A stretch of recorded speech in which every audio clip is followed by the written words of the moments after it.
Welcome to Stone Watch. This is my open spoiler discussion for Marvel Studios' Moon Knight. And if you haven't already, please smash the subscribe button and click on that bell so you can be notified for future videos. Be sure to give this video a thumbs up. Wow, man, after watching the first episode for Marvel Studios' Moon Knight, The Goldfish Problem, I gotta say this thing was so damn awesome. Oscar Isaac and Ethan Hawke are just phenomenal straight out of the gate.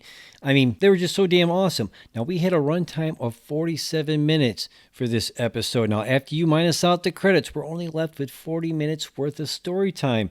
Now, I don't know if this is going to be the norm for the next 5 episodes, but I have a feeling it's kind of going to be, or at least roughly so. Starting next week, we're going to have to also probably minus out a recap section at the beginning of each episode. So that's usually about 2 minutes long. So we're looking at almost 10 minutes that we're going to have to minus off every single episode from here on out. Now, we did not get a credit scene in this episode, which I wasn't really expecting them to do that, because if they follow the normal MCU pattern with the other MCU shows, then it's not going to happen till either episode 5, where it sets up the finale in episode 6, or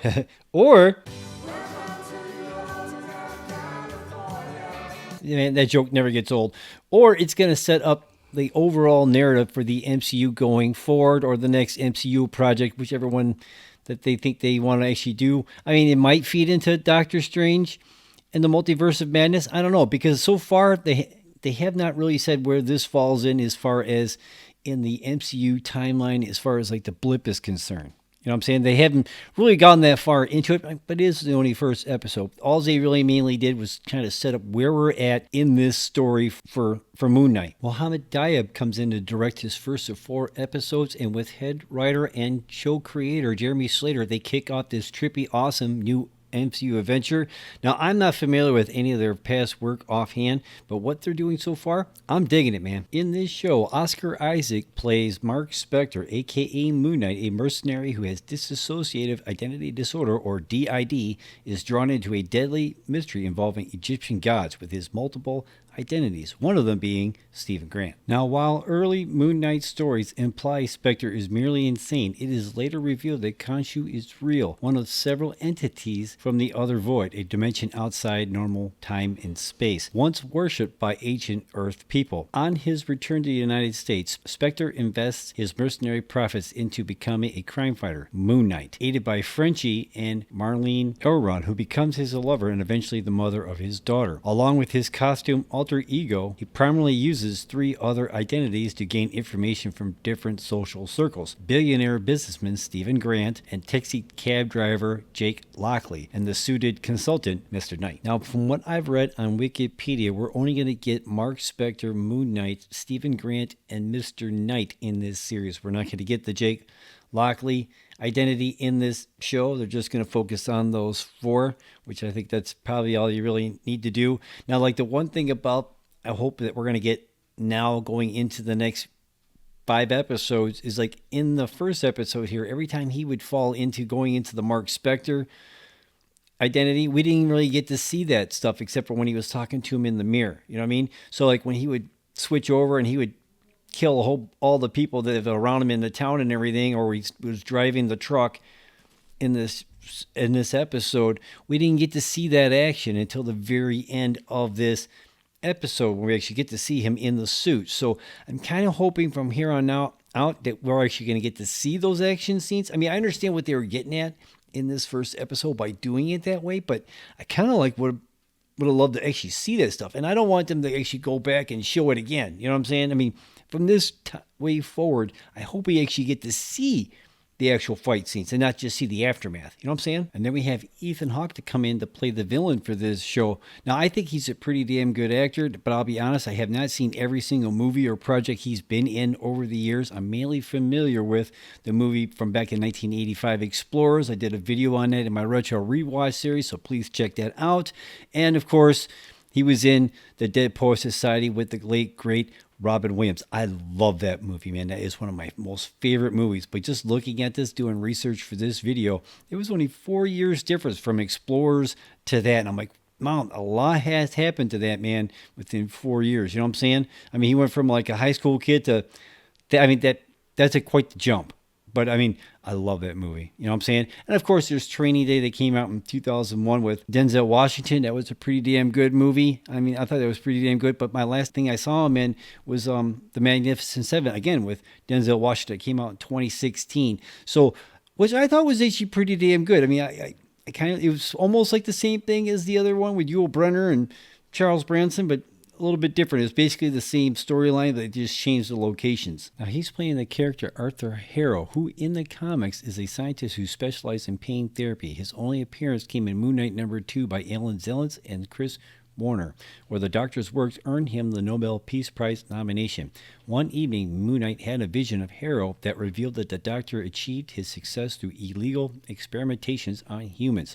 Seeking answers, Moon Knight confronted Harrow, who unleashed his test subjects to cover his tracks. At first, the vigilante was able to hold his own against the brutes, but he as quickly realized that Harrow had made them unable to feel pain. As the subjects overwhelmed Moon Knight, Dr. Harrow escaped in a helicopter. Though Moon Knight was able to take down the helicopter with a well-placed crescent dart, Harrow survived the crash and fled the country. But in this series, he is a religious zealot and cult leader associated with an Egyptian goddess Amet, who sees Moon Knight as an obstacle to him, quote, healing the world, and encourages Spectre to embrace his inner darkness. Hawk worked in tandem with Isaac to conceive Harold as the opposite to Spectre, wanting to perform inverse actions or emotions to him, and saw Harold as a mix between a monk and a doctor. Now, I thought it was pretty cool how we started off this episode with Ethan Hawke's character as he was doing that little ritual with the water, or was that even alcohol maybe? I doubt it. It's probably most likely water, probably holy water, right? And then he smashes the glass, and then he puts the glass in his shoe, and then he puts the shoes on, and then he starts walking in. I had to admit, man, I watched this thing like 2 times so far, and each time and he's walking on that glass, I'm like, oh, just like picturing it in my head as stepping on that glass. I know that's like a whole religious thing of walking on fire, like type of, you can take the pain or some crazy. It's just, that's crazy, man. I mean, it's crazy. And the whole thing about the scales on his arm as he's judging people in the name of that Egyptian god Emmett or whatever, and like, the one guy was a face of a good man, but the next old lady that stepped up, she was like, I led a good life up to this point. And he's like, well, and then, I mean, what really could she possibly do in the future that would warrant that she has to die? I mean, that's really messed up. And when he goes to try to do that on Moon Knight and what have you, his scales can't like make a judgment because there's all those personalities all fighting in that one space in that body and everything. So that's going to be kind of interesting to see how that plays out, right? I mean, the director for this episode said even though that they were tackling the whole subject matter of the dissociative identity disorder, and they were going to try to handle it in a really not in the best way they could, he wanted to remind people this is part of a fictional story, so there will be some parts that would be a little exaggerated. Probably the whole part about being somewhat possessed by a Egyptian god. I'm pretty sure that doesn't really fall in line with that disorder. I mean, I don't know much about it, to be quite honest with you. So now I'm wondering, Steven keeps on calling what he thinks is his mom.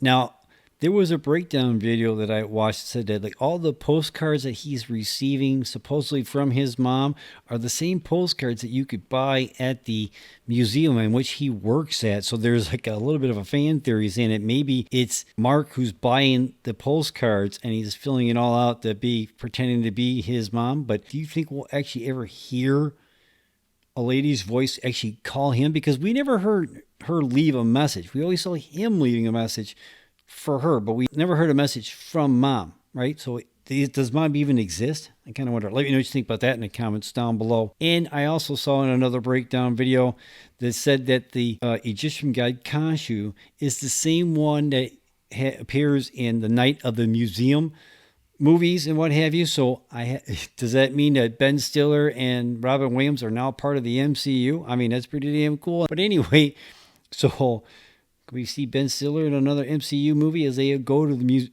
I mean, just kidding. But I thought that was a pretty fun fact that, those movies are now kind of connected a little bit, just a little bit. Kind of makes me want to see a movie with Ant-Man and Owen Wilson's character and the Little Caesar's character from the miniatures in the museum and everything. I want to see that movie. Make that happen, Feige. Make that happen. So overall, I did like this episode a lot. It's definitely got me wanting to see where they go with the story. Now, I'm not going to sit here and say that this is like the best MCU show ever, because as of right now, still, if I had to rank them, Falcon and Winter Soldier is my favorite MCU show so far. So far, I mean, I like Falcon and Winter Soldier. I loved WandaVision. Loki was okay. I liked Hawkeye. I thought Hawkeye was pretty cool. Now they said this was the sixth MCU show, so they must be definitely counting What If. I did like What If quite a bit, and it seems it's going to be tying into a lot of other MCU stuff. Even though I thought they said that What If wasn't going to tie into the main MCU, and now it is tying into the MCU. So did you see the brand new episode from Marvel Studios Moon Knight? Let me know in the comments down below. Where does this one rank with you with all the other MCU shows we've gotten so far? Let me know in the comments down below. Again, for me, Falcon and Winter Soldier is my number one MCU show, but we are only in the first week of Moon Knight, so that can actually change within the next 5 weeks, right? Or it could actually get solidified as such. So, and I wonder how this is going to actually tie into the main MCU, right? I mean, because they still haven't really said anything about where this thing is falling in the timeline. So I kind of wonder if and when that's actually going to come into play. You know what I mean? Now, so far, I have to say that almost a lot of the trailer and TV spot footage was in this first episode. I mean, there's a lot of this episode I saw in previews before I seen it. Not in like the same sequence, so it didn't really give away like the story or anything too much. But there was a lot of times when I was watching this episode, I'm going, okay, I saw that in the trailer. Okay, I saw that in a TV spot. I mean, it is what it is at this point. I'm not watching any more of those previews or promos that I keep seeing popping up on YouTube. I ain't watching that stuff anymore. I'm just watching for the episodes, and that's it. You know what I'm saying? I'm really liking this show, and I can't wait to see what happens next. So let me know what you think in the comments down below.